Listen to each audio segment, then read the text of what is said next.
On the 14th of October, very early in the morning, the results of a crime were found in the stables of the Père Choupon. The old man had discovered, to his absolute dismay, the dislocated body of Elizabeth Dumoutier. So, the police was called in.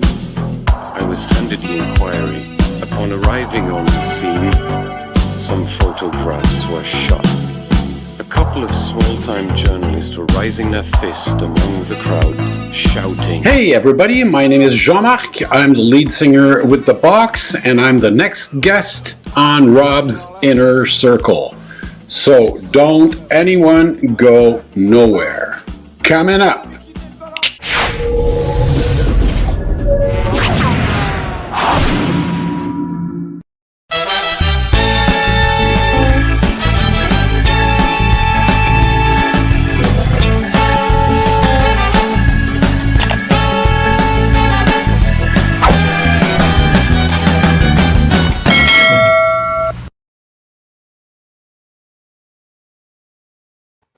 Good evening, ladies and gentlemen, and welcome to Rob's Inner Circle, broadcasting live on my personal Facebook page, on the Bobby Short Shorts YouTube channel, and on Twitch.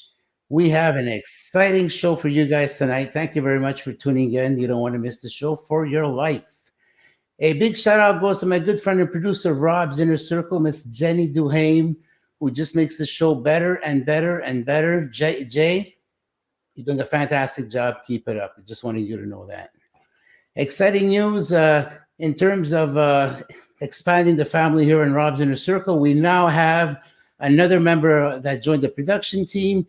She's been there like from the very beginning of Rob's Inner Circle, a good friend of mine going back 30 years. And she's also a castmate on our show, Daily Struggles. Patty Saragosa will now be joining the production team. So Patty, welcome to Rob's Inner Circle. Jenny and I are very happy to have you on. Good stuff, Pat.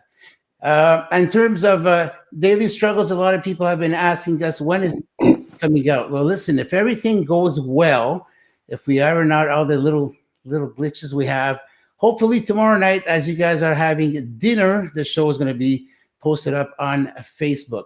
And, of course, Bobby's Short Shorts on the YouTube channel. In this episode, we're going to be welcoming a newcomer. Edna Katz Silver will be joining the cast. Congratulations, Edna. We're very happy to have you on. You're going to be a great addition to our show. And we also have Jeff Alminio, who makes his comeback in his second episode, and he did a great job as well. We want to have an honorable mention to the other people who made cameo appearances on the show, in the likes of Esther Brzezinski, Shannon Saintus, Mark St. Marie, Jeff Lubat, Brian True, and our friend in New York, Sal Renella. Congratulations, guys. You guys did an absolutely fantastic job. Guys, before we go into our weekly ritual, we're just about to start off our show over here. We're going to ask you guys to go to Bobby's Short Shorts, the YouTube channel. You want to go check out our productions. You want to give us those blue thumbs, the likes and all. Give us some comments. You want to share. And you also want to go out and subscribe to our channel and hit the notification bell, because you'll be the first to know when we have our new productions that go up on the show. Guys, it's time once again to get into that weekly ritual. And by now, you all know that you should all be in your pajamas, right? In your pajamas, ready to relax, your nice glass of wine. This is our tradition here in Rob's Inner Circle. And for those of you who don't know yet, the wine that we use here on Rob's Inner Circle is a very affordable wine. You can get this at the Liquor Commission, Medoro. It won't make you go bankrupt. It's affordable. Okay, guys, so you guys want to cool off, calm down, let down the pressure.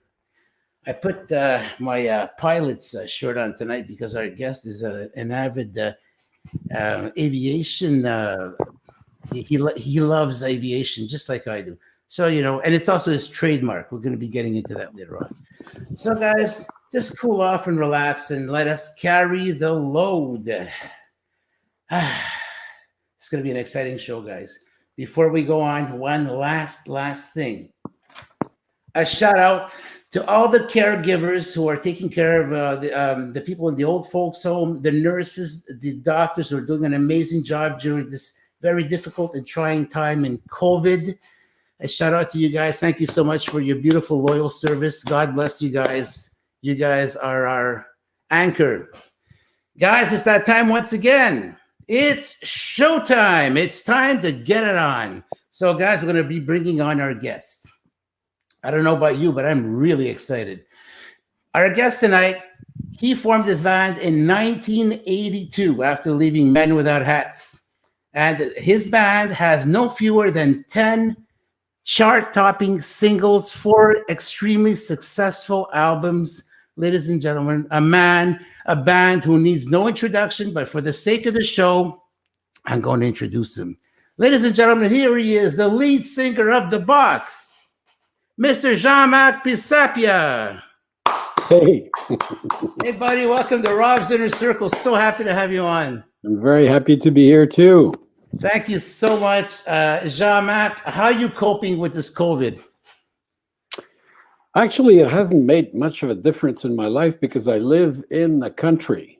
And so I'm in Montreal. And over here, it's not exactly the same thing as in Montreal or any other big city for that matter, because it hasn't changed much. I mean, even yesterday was the first night that we had the curfew on, and I don't go out after 8 o'clock, so I don't care. And I've been keeping very busy around the house with my wife. We've been doing a bunch of renos and that sort of thing. It's been a lot of fun. I'm the kind of guy who gets along very well with his wife. Oh, that's fantastic. So I don't mind at all spending 24/7. Really? Don't mind at all. Well, I have some advice for you. It's a really good idea to get along with your wife. I know. It's been lasting 34 years. Oh, God bless you. It only lasted 30 for me, but hey, you know. Hey, it's better than nothing. You know, stuff happens, as they say. Of course. Jean-Marc, such an honor to have you on. You have touched the lives of many, and I'm one of them, because as I was growing up, I related so much to your songs, and lots of them, you know, hit after hit after hit. You guys just kept popping them out. So if we go from the beginning, you're with Men Without Hats. You're the keyboardist in that band, right? That's right. Ivan was the singer.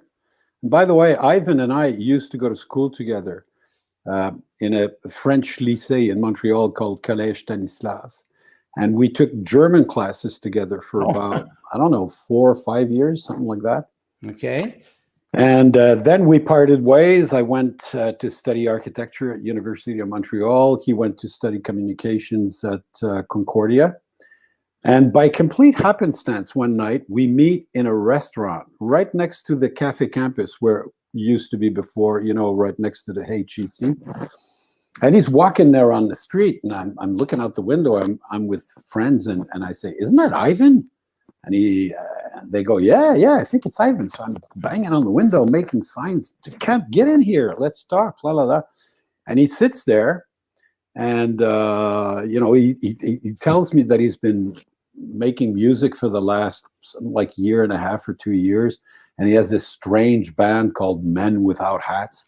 And I thought it was a peculiar title for a band, but I liked it, and, you know. And I said I was doing music also on my, but not professionally at that time. And we got together for a couple of jam sessions, and at my house and his house, and eventually he needed a keyboard player to go and do a Eastern Seaboard tour of the United States, Boston, New York, Washington, Trenton, New Jersey, and I don't remember where else. And he said, you know, you're pretty good. We need a keyboard player. Maybe it's a good idea if you join the band, and let's go do this together. And that's exactly how I started doing music professionally. Okay, you're with Men Without Hats, and then all of a sudden you decided to form The Box in 1982. Was there any particular reason? Is it because that, you know, you had other ideas a little bit different? It's part of the picture. I think that Ivan, and I don't think I would have gone for it too. I mean, we could have been like a Supertramp kind of outfit where you have two different lead singers. You know what I mean? But I wasn't sure that it was going to be a good fit because we had really different styles in our writing. Although, when you look at it closely, we're extremely similar. So when the time came for me to do my own thing, it didn't even come up. You know, I just said, Ivan, I think I'm going to leave. And it's not like he lost anything because the core of the band Men Without Hats was Ivan, period. And it didn't matter who else was there around him. He wrote everything. Although Jerry, the other keyboard player, and I wrote many, many songs for the band, which he sang on top of. But it seemed like it would be just a better fit for me to do my own thing. So I talked to the managers of Men Without Hats, and I said I was going to leave to do my own thing. And they said, well, stick around because we're going to need more artists and you're going to need a management team. So keep us posted. And sure enough, a year later, I had a couple of demos. Well, quite a few demos, in fact. And they were happy with what they heard, and they signed me on, and that's how it went. Needless to say, at the time that I was doing my first record with the Box, Ivan was actually touring the planet with Safety Dance that had become a big, major international hit. So that opened a lot of doors. You can be certain that our lives, the Box, would have been a little bit more complicated if it hadn't been for that. So cheers to my friends in Men Without Hats. If it weren't for them, I don't even know if we would have performed as well as we did. So what did Ivan tell you? You can dance if you want to. If you don't, nobody will. You can get the hell out of my sight if you want to. Jean-Marc, the name The Box, where does that come from? It's actually the first guitar player in the band who found it. And it's funny because he was a guitar player, and he had just bought pedals for his kit. Okay. And one of the pedals was called The Box. And he had it right there at his feet all the time. And back in the day, I don't even remember what our name was. Anyways, I think it was something like Tally Ho or something like that. Anyway, and so he's the one who came to me and said, how would you feel about the band being called The Box? And I thought it was cool because it's a household object that is full of surprises. You don't know what's in the box. A box can be a lot of things. And then in England, the box also means TV. Oh. And there's a lot of things that people can relate to as far as, television being in their daily lives. And then there was also the mystery side of it, which I liked very much. Remember that one of the most famous Genesis cover bands is a band called The Musical Box. Oh. And I remember Genesis having written songs about that musical box, and to me that sound, that little ding ding ding ding ding, that little crazy sound there, and the stories that are usually associated with that sort of thing, all of that appealed to me. And so I didn't think twice. I said, yeah, it's a nice name. And I like the graphics of it too. The BOX, graphically, it looks good. So we went with it and never looked back.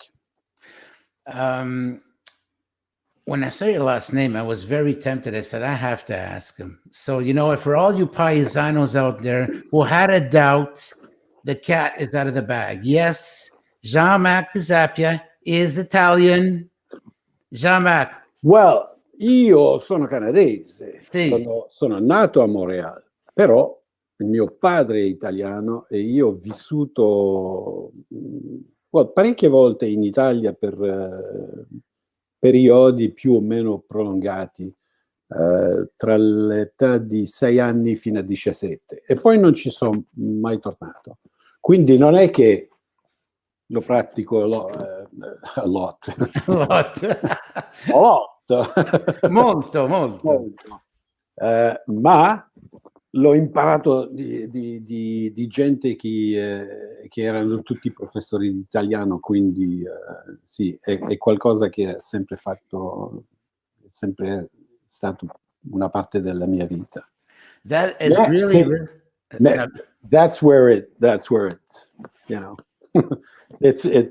that's my Italian side ends there. Other than that, I'm a North American. You can't find any more North American than me. well, I was kind of expecting the mannerism, you know, the whole stuff that goes with it. Tutto questo. No. No. I don't know. Well, okay, so you were saying that between the ages of 6 and 17, you visited Italy 4 times, I believe, and you said that was life-changing for you. Oh, yes. Well, anyone who comes from North America and visits Europe for the first time in his childhood is bound to be flabbergasted by everything you see there. Just keep in mind that when you're a kid, everything strikes you really awesomely. I mean, you're in awe of everything you see. I remember my first love was a Chinese waitress in a Chinese restaurant, and I'll remember her all of my life. The same with Italy. I mean, you get out of the airplane and you see this absolutely, I mean, Italy is an orgy of beauty. Everywhere you look, everything is absolutely beautiful, or at least it was that way when I was young. And I'm sure it hasn't changed much. And so I was completely enthralled by everything, the language, the design, the industrial design of everything in Italy is just perfect. You know, the cars were fantastic. The women were dressed in a way that I had never seen before. Even the men were super elegant, and you know, all of that really strikes a chord. And then the other thing is, for a guy who had been in Montreal and never really left, we ended up in a little town just by the seaside between Rome and Naples, a little town called Gaeta. Okay. And our house was on the ocean. I mean, we had a view of the ocean, and we would come out of the front door, and there was this this pathway that went, it was very steep hills, you know, like the coast there is very abrupt. And so we would go down a path that zigzagged like that to the beach. And for example, my mom, when it came time to go in for lunch, she would just shout at us from the house to the beach, and we'd walk up to, and so it was something that really struck me. But at the same time, my last stays there, I was 17, and I began to understand a little bit more how societies function. And I could see the enormous difference between the North American mentality and the European mentality.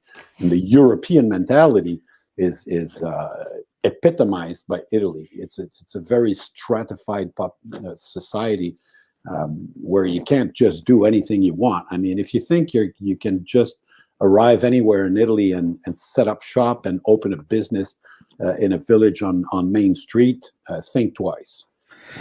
You know, so, but here it's exactly the opposite. And even so, I never identified with the Italian mentality, but I certainly identified with everything that has to do with beauty there, the arts, the industrial design, the cars, everything, absolutely everything. So while you were with the Box, in your heyday, you guys were traveling like night after night, day after day, and I think for 10 years, that was extremely grueling, and 12. It took a toll. 12 years. Yeah. And that, you were saying it took a toll on the band members. Oh, absolutely. It was just excruciating. We were never home. We would work all the time. Our management did a good business in having us there busy all the time. That's the best way to keep a band off of drugs. Huh? Just get them on the road and get them to play. But at the same time, it was just incredible. I mean, Canada, between one large city and another, you can drive for literally hours, you know, which is not the case in Europe. In Europe, you can go from one big town to another big town in half hour? But here, So those Canadian tours were absolutely excruciating. I mean, just doing Quebec was and Ontario, which were our two main provinces, was incredible.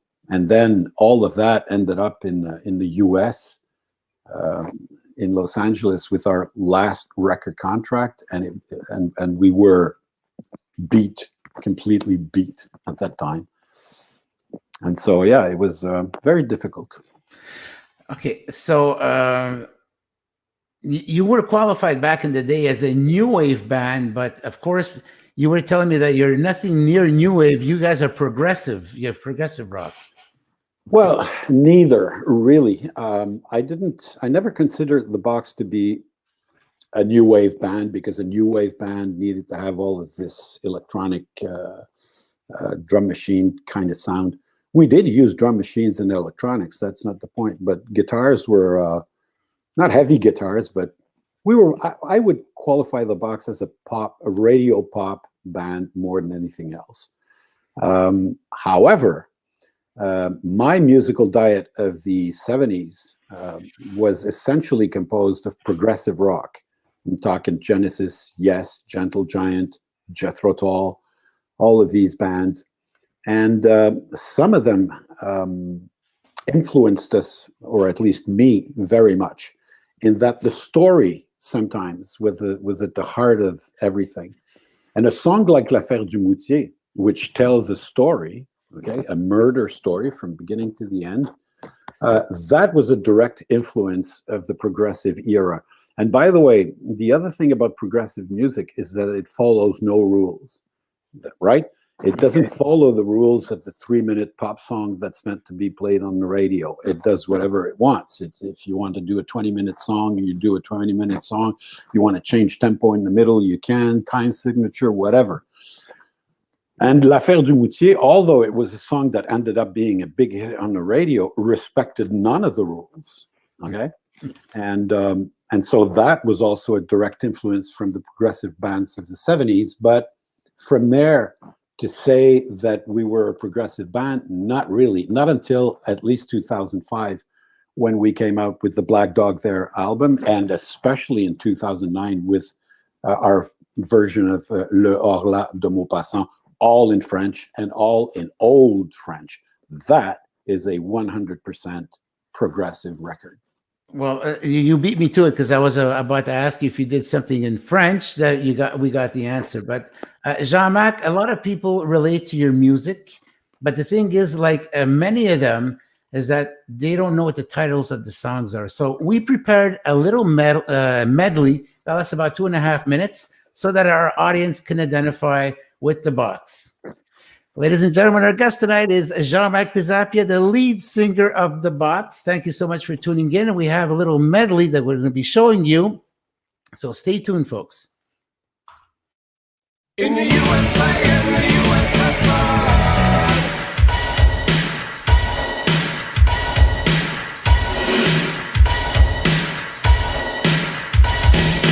We are ordinary people leading ordinary lives.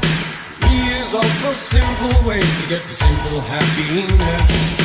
We have ordinary problems and ordinary fears.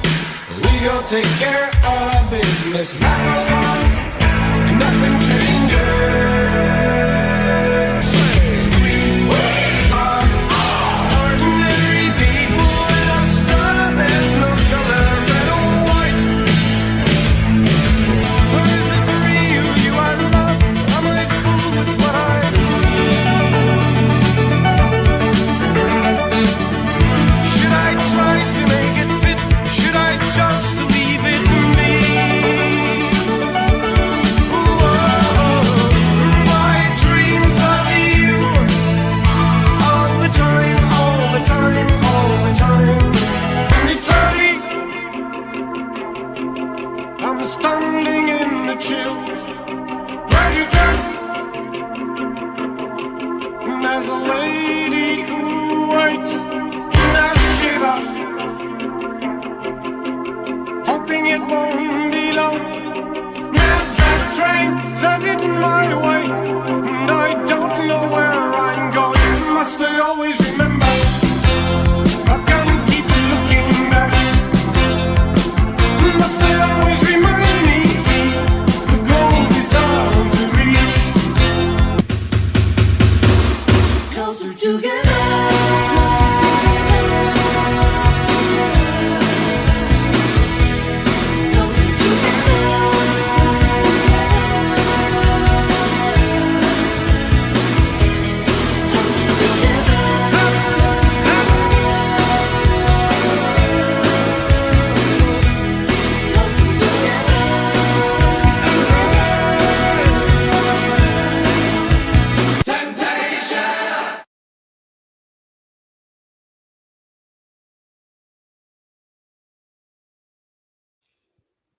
There you have it, Jean-Marc. Those are your among your most famous songs. Absolutely fantastic songs that I still relate to today. Like I told you, I'm about to be thrown out of the complex here because every day I'm blasting your songs.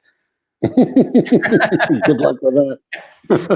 Jean-Marc, talk to us a little bit about. Okay, there's a story behind Closer Together, the video. You were telling me it was like February. And in February, obviously, there's snow down here, so there's no snow in the video. What happened? Where did you guys go shoot that video?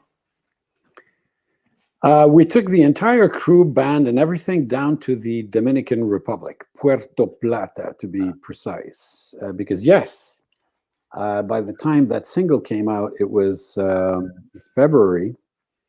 No, excuse me. It was going to be released in April. Or May, but we needed to do the video before that so that when the single was ready to come out, the video was there to accompany it. So it was absolutely out of the question in my mind that we were going to do that video in the snowbanks in Montreal. Impossible. And so we had the idea. Someone had the idea to go shoot it down at the Dominican Republic, which we did. So we set up a kind of partnership with the Ministry of Tourism there, or was it Culture? I don't remember. And they allowed us to close off a street in Puerto Plata and get the people involved in there. And we shot it all there, and then we came back here and edited it. Yeah, but the story of Closer Together goes beyond that. I believe I have. Some people know that Closer Together was actually a commission. It was a commission by Lucan. Lucan is the foundation that raises funds against leukemia, and I believe it's based at St. Justin's Hospital in Montreal. And the organization was looking to do a huge fundraiser that would involve the Montreal Canadiens, who, by the way, that was 1986, had just won the Stanley Cup, and a couple of artists of the Montreal scene. And I was approached, I don't really know why, but I was approached to do the music for the project, the theme song. And there were two theme songs, one in English and one in French. One in English was Closer Together, and the one in French was a song called Des enfants comme les autres. And so the idea of being closer together was in fact that they were making a video, which involved, as I said, the Montreal Canadiens, Martine, St-Clair, myself, the band, not just myself. But the theme was that if we get closer together, and if the team spirit is there, we can, actually do something about this leukemia problem. So that was the underlying theme of the song. And me, as I said, often being the whore that I am when it comes to writing songs, I needed a huge vocal hook at the beginning of the song, which explains that home business, And so when the record company heard it, and what I had done for Lucan, they said, well, okay, Lucan can use it all they want, but that's going to be the first single of the third record. And we were in the midst of recording that album when that thing happened. So you can be absolutely certain that that song was going to be on the third album, and it was the first single. But it also has a story. The journalist. Just one thing. Everybody thinks that it's Sass Jordan who sings in the single. It's not. It's Martine St-Clair. She's the one who does the Closer Together business there.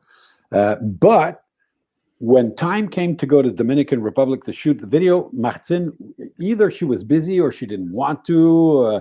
The story has it that she didn't really look forward to being with 18 horny guys, the band and the crew, on some beach in the south, and she passed. But Sass Jordan and Sylvie Daviau, being the troopers that they are, they said, yes, we'll go. Absolutely. Yeah, whatever gave Martine St-Clair a crazy idea like that? I mean, where did she get that from? Who knows? Like, no, come on. Anyways, okay. You were talking about Sass Jordan, and Sass Jordan made her debut with The Box as a backup singer. No, she had a band Oh, before that. I keep messing up the title of her band. Wasn't it the Pinups or something like that? Anyway, something like that. And she was either lead singer or there were a couple of lead singers in there. But she was already on the scene, and she was already a lot more experienced than we were. oh, And oh yeah. And when we hired her to come inside the box, she was never a member of the band, but we hired her for like 5 years. oh, okay. And she participated in all of our projects, whether it's recording in the studio or the videos, as you've seen in this little clip that you showed there of Ordinary People. She's the one handing me that baby there.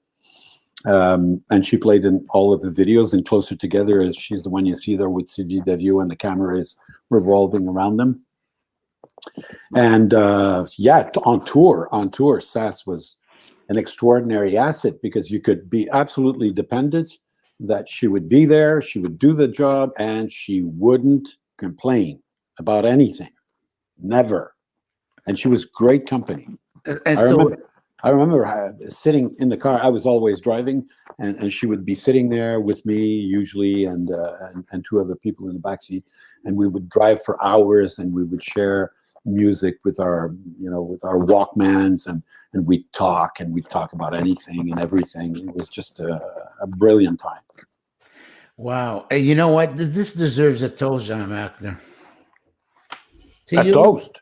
Yeah, to your not the piece of bread you put in the toaster. A toast. A toast. Now, of course, you got wine in there, right? Of course, I got wine in this. What do you think? But it's an unusual recipient. But anyways, a receptacle. But salute.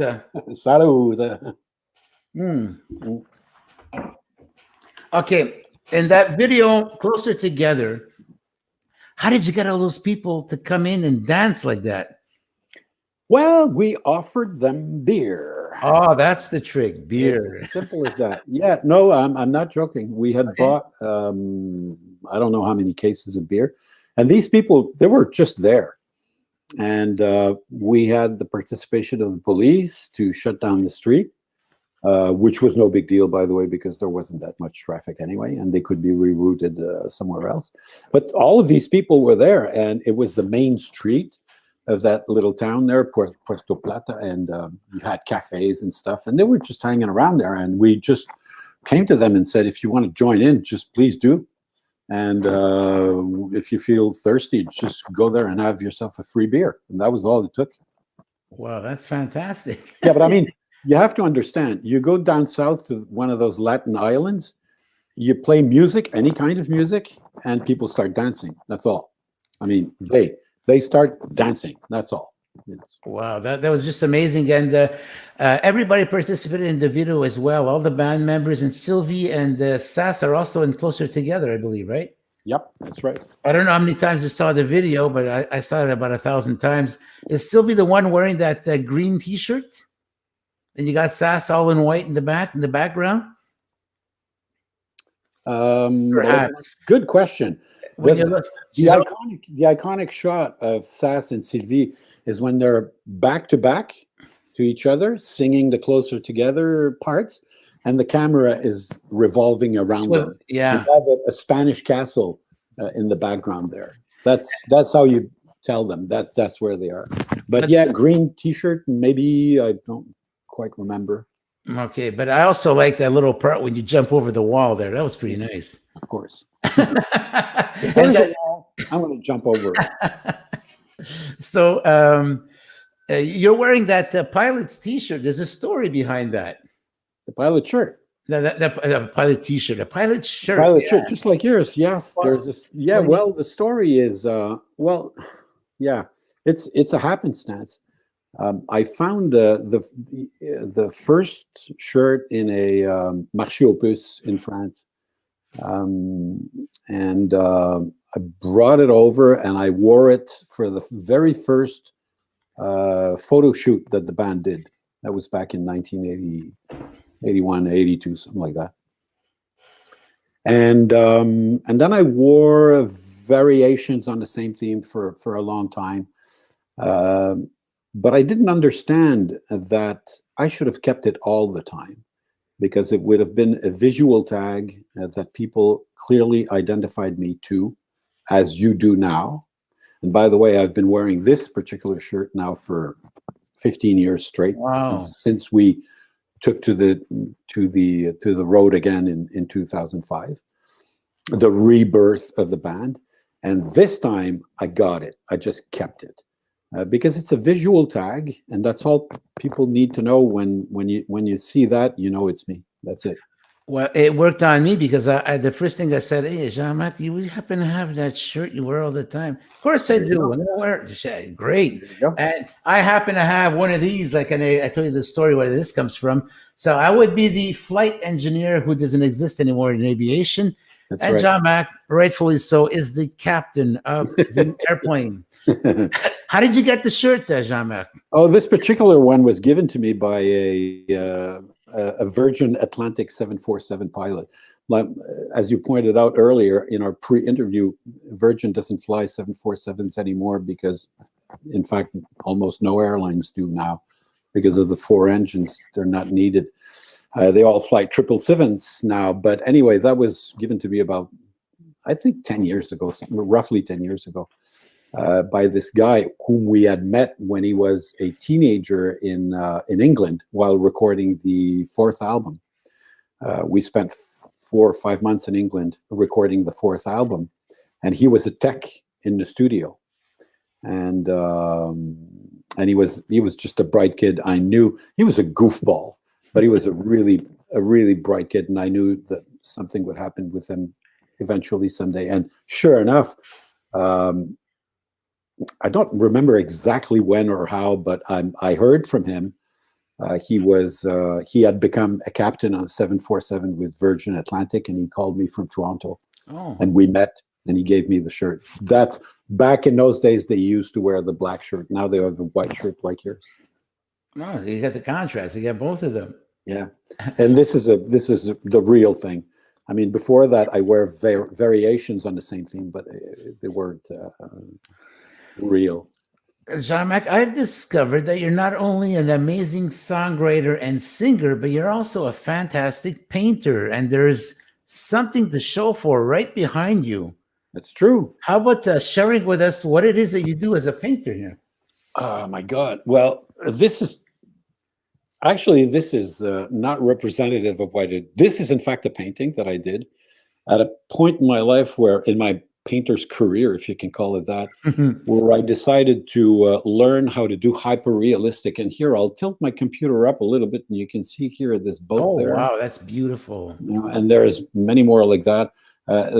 At that time, I wanted to master the art of doing hyper-realistic stuff like that. And so I just tuned into YouTube. And there are a bunch of tutorials there that show you exactly how to do that. And by the way, I've been painting for about 10 years now. And I do all kinds of paintings, all styles. I do abstract, I do landscapes, funny stuff, graphic work, whatever.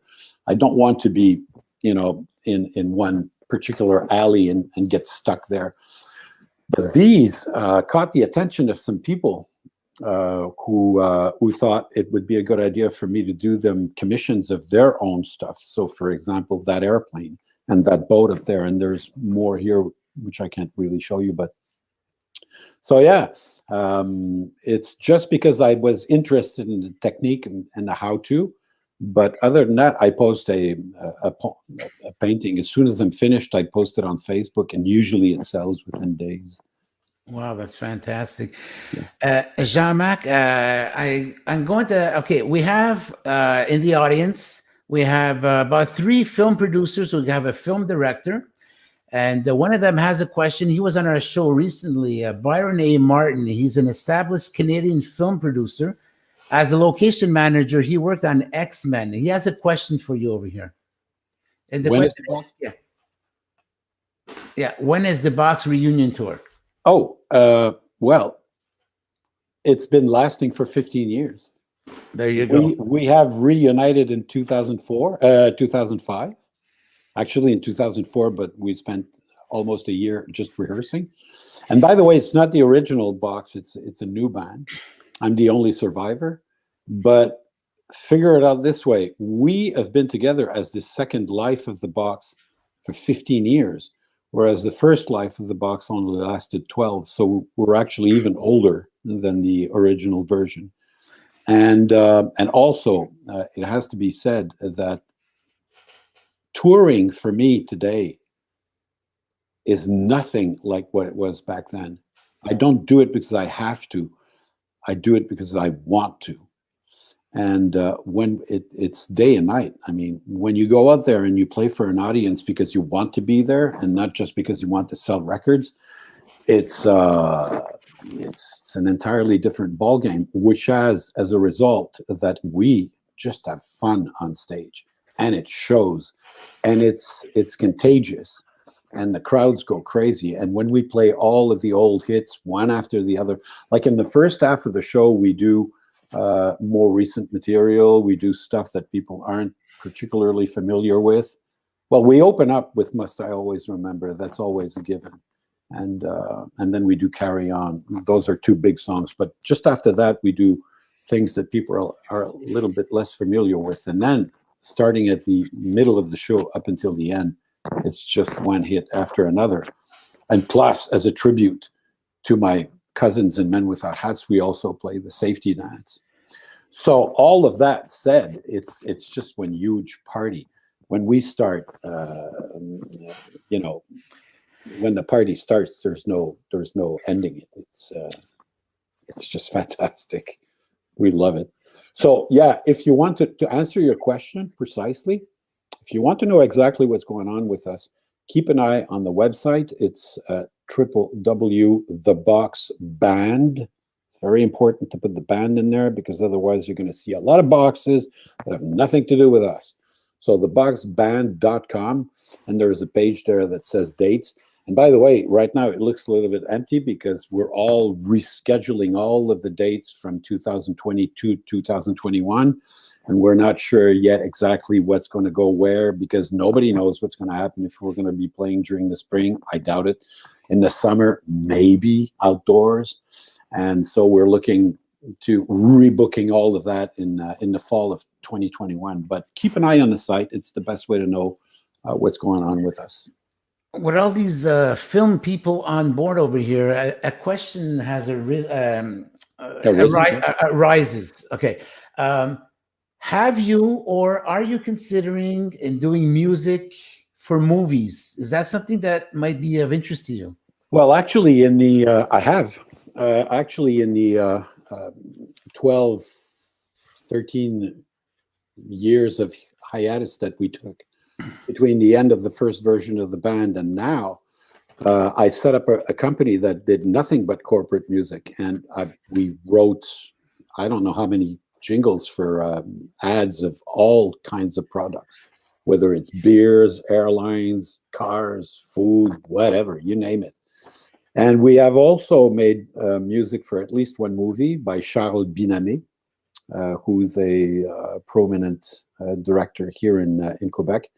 A movie called La Beauté de Pandore. The movie didn't do very well, but the music was nominated for a, what was it called by then? A Felix? No, Felix is our music. Jutra. There you go. They don't call him that anymore because of the scandal surrounding Claude Jutra, but anyway.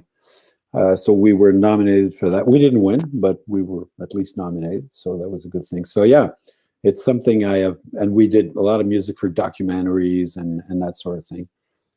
So yeah, I'm always open to that idea because it opens many doors that otherwise are closed. I mean, when within the format of a rock band, you do rock music, whereas when you do, for example, jingles for publicity, and jingles is a funny word because it doesn't mean what it used to back in the 50s and 60s. But when you do music for ads, sky's the limit. One day you do classical contemporary, the next day you do punk rock, the day after that you do reggae, classical, quartet, strings, whatever, name it. You do it all, and it's very interesting.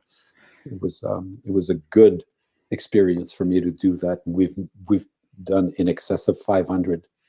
Wow. Oh yeah. Okay. At one point, we were doing all of Publicis BCP, all of it, and most of Cassette, which are the two major agencies here in Montreal. And it was a lot of fun. I have a lifelong buddy who's joined over here. I've known this Joseph Gargarin. I know him like 150 years.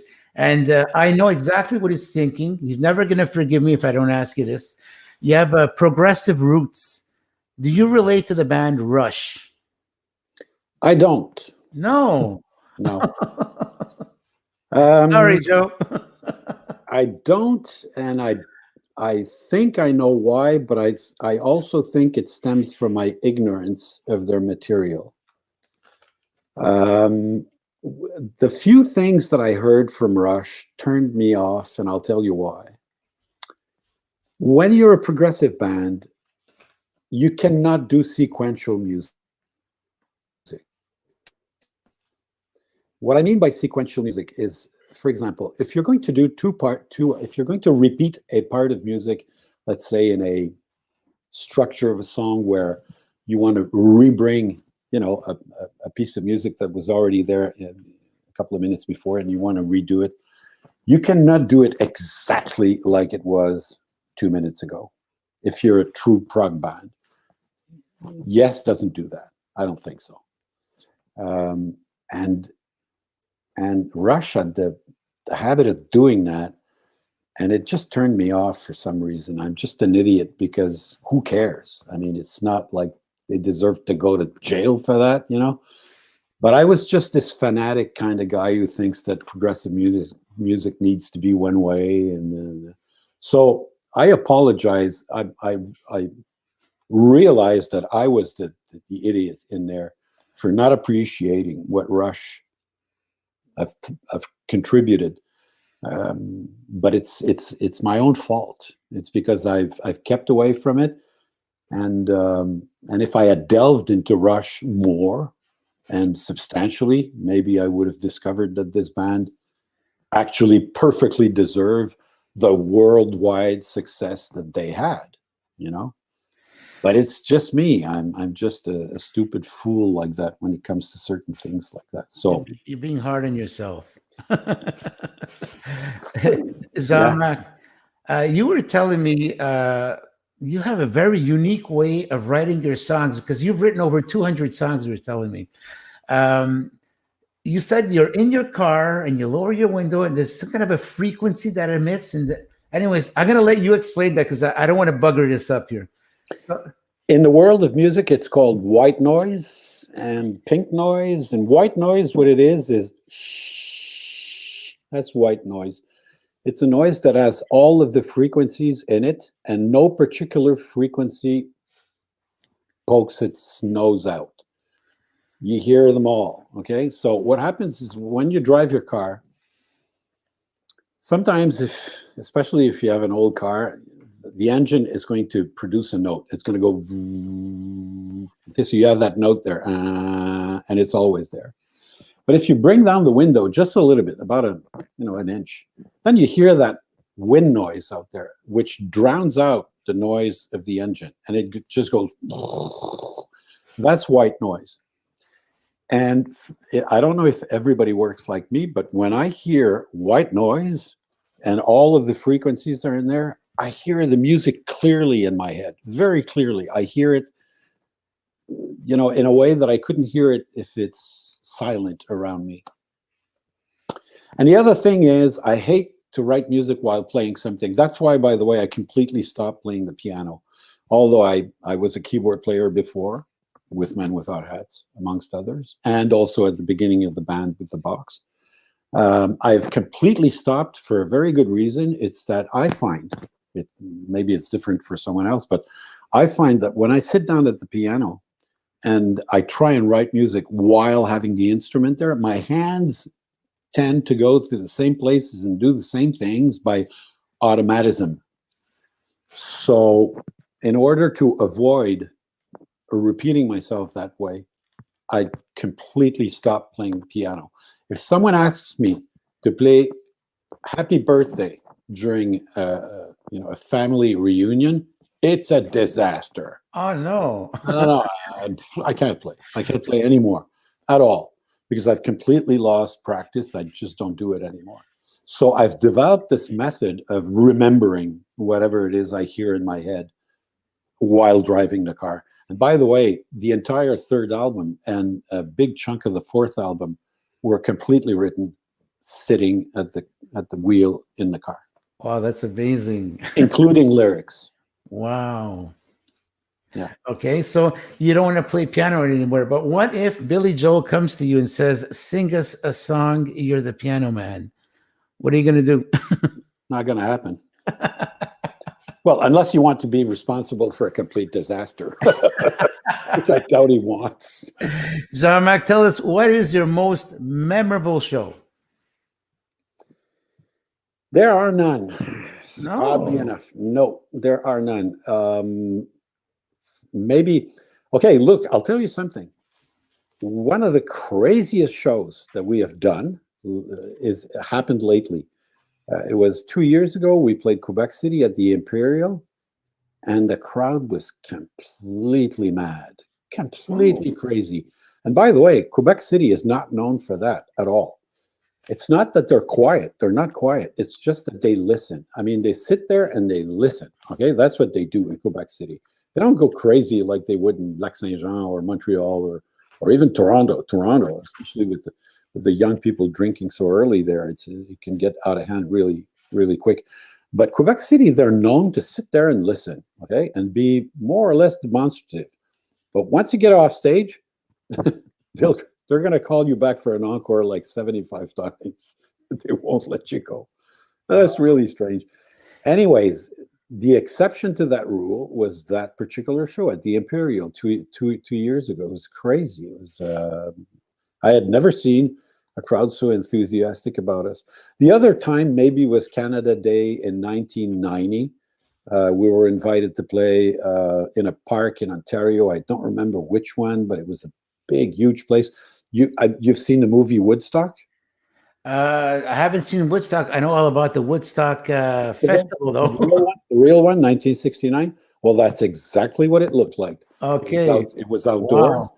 The Tragically Hip were there to play with us. They were playing just before us. And we stepped on stage to end the night, Canada Day. And this hill was completely filled with people to the horizon. There must have been at least 100,000 people there. Oh my God. And I could remember very well all of the people in the front, they were all singing the words to the songs, and it was embarrassing because most of the time I forget my own lyrics, and they know that I messed up because they know the lyrics better than I do. And no one particular show stands out. When you forget the lyrics, is that because I noticed a lot from from singers, they point the microphone to the crowd. Is that like a cry for help? Guys, what are the lyrics? No, it's not, because when I do that, it's usually parts where people can just sing very, very simple stuff. But yeah, you're right. I mean, no, when I screw up, it shows. And by the way, I don't hide it. I don't hide it. So what do you do in a case like that? It's like you've written 200 songs. Like it's normal. You're going to forget something, and you're in the middle of singing the song, and then all of a sudden you don't know the words anymore. Then like, what do you do? There's a video on YouTube, okay, of me doing exactly that at the Phoenix in Toronto 4 or 5 years ago, and it's on video and it's on YouTube. Just type Ordinary People, the box, Phoenix in Toronto, and you'll see exactly what happens. I start the song, mess up the lyrics big time right at the beginning. Oh my God! I stopped. I stopped the entire band, and I said, "I'm sorry, folks, but I'm not going to let my Alzheimer's destroy the song. I'm going to start it from the beginning, and I don't care if it's something you do or you don't do. I don't care." We were not going to F that song up, not at all. But So we started back at the beginning, and that's it. And there's a video on YouTube of exactly that. and you can be sure I'm going to be watching the video after this broadcast is over. Yep. But you know what? It didn't matter because after all, they're ordinary people, right? Exactly. There you I go. mean, everybody And I guess, messes up once in a while, don't they? hey, listen, oh my God, time is flying over here. We have a bit of time left. Tell us about when your friend Luc Papineau, who ended up being your sound engineer in the box, he was playing keyboards at the beginning, when he had to drag you to a concert to see Genesis at the Montreal Forum. You did not want to go to that concert, but something magical happened. Well, that was actually one of those moments where your entire life changes. And here's how it goes. My friend Luc Papineau, whom I'm going to school with, Ivan Doroschuk from Men Without Hats knows him too, drags me to see Genesis at the Montreal Forum. The tour was, and then there were three. In other words, Peter Gabriel wasn't there anymore, and neither was Steve Hackett. So there was just Tony Banks, Phil Collins, and Rutherford, and two hired musicians. So we go to the Forum. Of course, it's jam-packed. And these guys start playing, and the crowd, to me, sounded like a jet aircraft like this taking off in front of your face. It was unbelievable, the noise. And I sat there, and I looked at all that, and I said to Luc, can you believe that three guys are provoking 18,000 people to do all of that noise, all at the same time, all at the same place? Can you believe that they can actually do that? And so, you know, and I love the music and I love the show and everything. And then we came out of there, and this is what happened. I told Luc, okay, in 10 years, I'm going to be playing on that stage, headline, with my own band. 10 years. And he said, Jean-Marc, you're full of schmutz. And I actually did it in 9. Oh my God. There was 9 years, it was 78, okay, 1978. And then in 1987, we headlined the Montreal Forum. And by the way, when we stepped on stage to play, that noise there, oh my God, it was there again. That must have been the freakiest feeling. And I remember you telling me when we had our first interview, because we had booked you in the month of November, imagine. And we had to go all the, you know, like I'm telling everybody, we're booked until the month of May. Guys, get your act together because you're going to end up being here in December if this goes on. So you were telling me that it is a formula that worked for you, but you're not advising anybody to do exactly what you did there. No, I wouldn't. Because I know that it's fun to say that, oh, if you have a goal in life, go ahead and pursue it to the end. It's just that I was dumbass lucky. That's what it is. Because in order to attain such an unattainable goal, there is a chain of events that need to happen, all in the right sequence. And all of these links need to stay the course, okay? One of them is bound to break. And then it throws your entire thing off, and you don't know what to do. And by the way, of these 9 years that it took me to get there, okay, I spent 4 in the university. Wow. Studying architecture. So, no, 3. Excuse me, not 4, 3. It's 4 years, but I only spent 3. They kicked me out. And you know, so it was crazy lucky that I could actually do that. Crazy lucky. Wow. But then again, I mean, my friend Ivan from Men Without Hats, he was having another goal and he was getting crazy lucky too. So I thought maybe it's not that bad to be crazy lucky. It's something that happens. Not really. I mean, you can buy 649s all day. Chances are you're not going to win.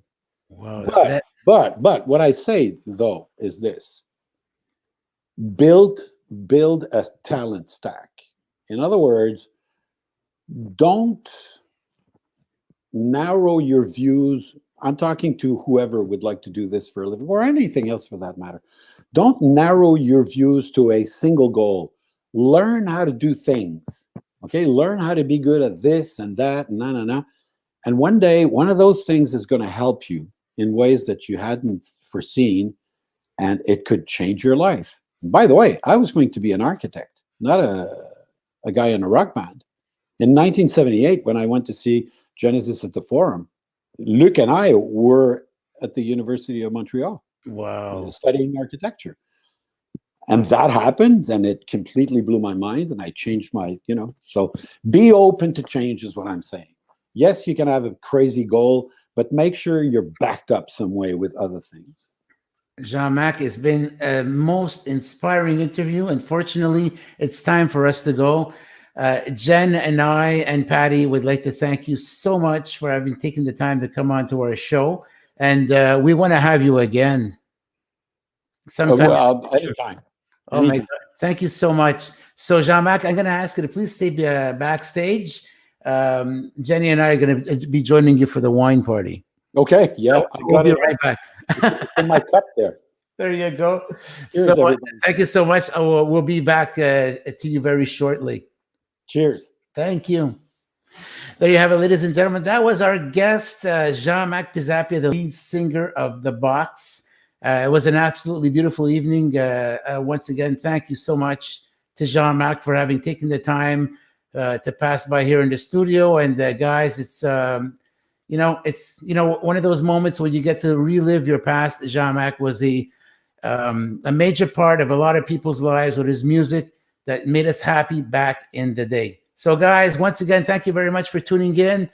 Tune in next week, same time, same place, same reason. We're going to have another exciting Canadian artist, December Rose, a very talented piano player and a singer. She's going to be on next week. Guys, thank you so much for tuning in. Take it easy. God bless. Stay safe. And remember, we got a curfew going. Ciao.